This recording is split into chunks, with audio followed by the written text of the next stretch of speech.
Don't you care if we drown?" He got up, rebuked the wind, and said to the waves, "Quiet, be still." Then the wind died down, and it was completely calm. He said to his disciples, "Why are you so afraid? Do you still have no faith?" They were terrified and asked each other, "Who is this? Even the wind and waves obey him." I love this story of the disciples in the boat. To me, there's a running theme in the Bible of people going through a storm in their life. But do you know what I've noticed is consistent about these stories? Jesus is always in the boat.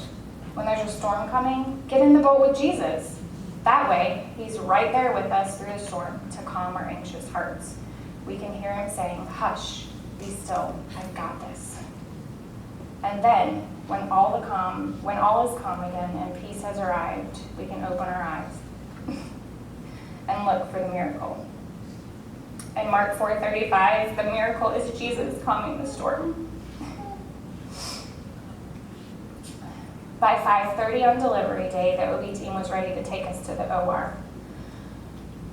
I distinctly remember the team being in a rush. They turned the bed and pointed it towards the door. Suddenly, a hush fell over the room, and we were able to hear the most beautiful song.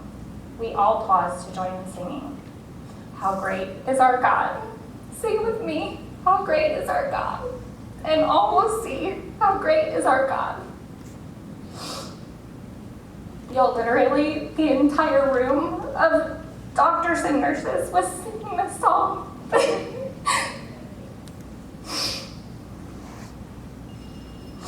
In the midst of this treacherous storm, he once again guided us to an island of peace and calmed our anxious hearts with a simple song. I mean, truly, how great is our God? Hope was born weighing 5 pounds, 4 ounces. I was only able to give her a quick kiss on the cheek before she was taken immediately to the NICU for life-saving medications. But I was finally calm. Peace had arrived. It was time to open my eyes and look for the miracle. I will never forget these words that the neonatologist said when he came in a few hours later to give us his report. He said, "I'm no cardiologist, but I see a 4-chambered heart in your baby."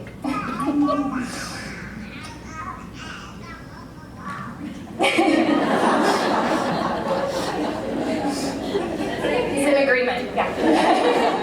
It happened. That glimmer of hope we had seen on a scan months earlier turned into a full-blown miracle for our little girl.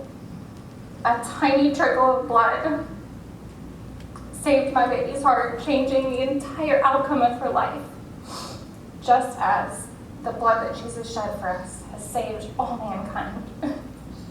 Isn't God amazing? Yeah.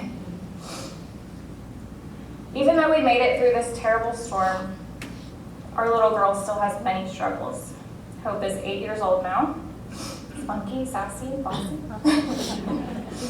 During my pregnancy, this was a milestone I literally couldn't picture happening, her being 8 years old. I could not picture the future for her. Hope is what the medical community calls a unicorn, meaning there is no one else like her. So here's why I get to say the big fancy medical words and sound really smart. You guys ready? Hope has multiple congenital heart defects. At 1 month old, she did have open heart surgery to repair those remaining defects. There she is after surgery. But she may never need another heart surgery again. Hopefully not. In addition to her heart defects, she has chronic lung disease, hypermobile Ehlers-Danlos, and intellectual differences.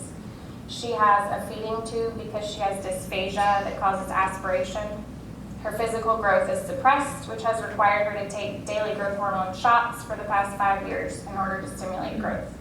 She has an immune deficiency, and we administer infusions for this every week at home. I want to do a side note on this. So we do infusions every 2 weeks at home. During COVID, she was diagnosed with immune deficiency, intellectual disability, epilepsy. But COVID was probably the scariest thing that could ever have happened to us as a medically complex family. But my side note, COVID actually ended up saving her. She got COVID. We literally had been nowhere in 6 months. We don't know how she got it. We were quarantined. We were used to being quarantined. That's what you do with a medical child. She got COVID. I thought she was going to die. She ended up making it through. It was terrible. It was horrible. We went back a couple weeks later because she was sick again. We went to the ER because they wouldn't take you at the doctor, right? And I said, let's test her for antibodies. Maybe this was like a month or two later. No antibodies. We were like, this isn't right. Maybe it's too early. We tested her again a few months later. No antibodies. She had a PCR. She had a rapid. She had an x-ray. She had COVID. I mean, the nurse that was in there knows her, was in her open heart surgery. She said, Stacey, she had COVID. I have no idea what's going on. So this led to an entire study of why her immune system was the way she is. She had pneumonia 8 times. She's had COVID 3 times. She's had strep. She's had flu. Why was this happening? But COVID opened that door for us to be able to figure that out. So now we do infusions every 2 weeks. She gets immunoglobulins. She has an immune system. So even though we were so scared of COVID, it saved her.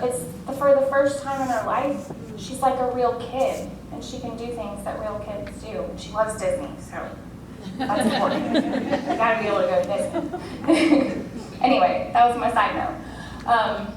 Our newest and most difficult diagnosis, though, that happened during COVID has been epilepsy.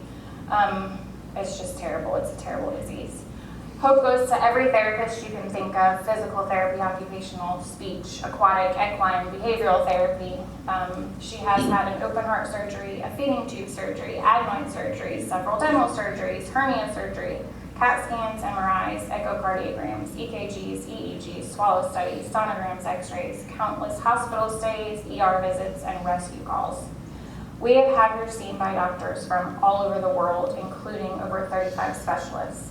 All of these medical team terms and interventions have not led to an overall diagnosis.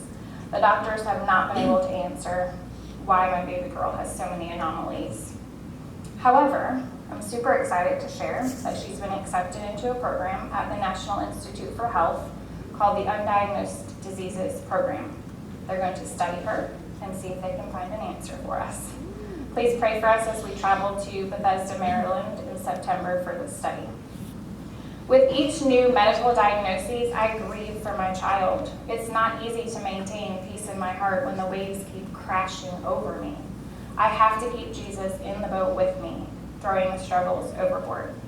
I still use the tools I mentioned earlier to get through the tough days. Despite all of this and all that Hope has gone through, Hope has been the biggest blessing in our lives. Today she is still a full-blown, living, walking, breathing miracle, and I have